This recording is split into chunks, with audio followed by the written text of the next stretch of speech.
தமிழ்நாட்டில் மேலும் 2 வந்தே பாரத் ரயில் சேவைகளை பிரதமர் மோடி இன்று தொடங்கி வைக்கிறார். சென்னை தமிழ்நாட்டில் தற்போது மொத்தம் 5 வந்தே பாரத் ரயில்கள் இயக்கப்படுகின்றன. இந்த நிலையில் சென்னை எழும்பூர், நாகர்கோவில் மற்றும் மதுரை, பெங்களூரு கண்டோன்மெண்ட் இடையே புதிதாக வந்தே பாரத் ரயில் இயக்கப்பட உள்ளது. இந்த புதிய வந்தே பாரத் ரயில் சேவையை பிரதமர் மோடி இன்று காணொலி காட்சி மூலம் தொடங்கி வைக்கிறார். சென்னை சென்ட்ரலில் இந்த நிகழ்ச்சிக்கான ஏற்பாடு செய்யப்பட்டுள்ளது. சென்னை நாகர்கோவில் வந்தே பாரத் ரயில் சேவை புதன்கிழமை தவிர வாரத்தில் 6 நாட்கள் மற்றும் பெங்களூரு, மதுரை வந்தே பாரத் ரயில் செவ்வாய்க்கிழமை தவிர வாரத்தில் 6 நாட்கள் இயக்கப்படுகின்றன.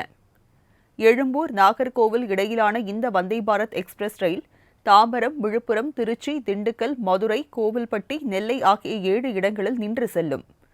இந்த ரயிலானது சென்னை எழும்பூரில் காலை 5 மணிக்கு புறப்பட்டு மதியம் 1:50 மணியளவில் நாகர்கோவிலை சென்றடைகிறது.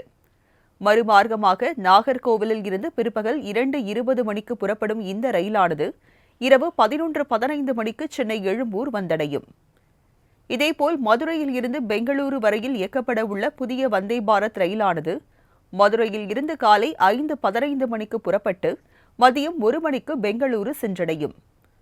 திண்டுக்கல், திருச்சி, கரூர், நாமக்கல், சேலம், கிருஷ்ணராஜபுரம் ஆகிய 6 நிலையங்களில் இந்த ரயில் நின்று செல்லும்.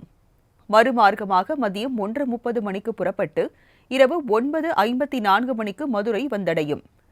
இதேபோல் உத்தரப்பிரதேசத்தில் மீரட், லக்னோ இடையே வந்தே பாரத் ரயில் சேவையை பிரதமர் மோடி கொடியசைத்து தொடங்கி வைக்கிறார்.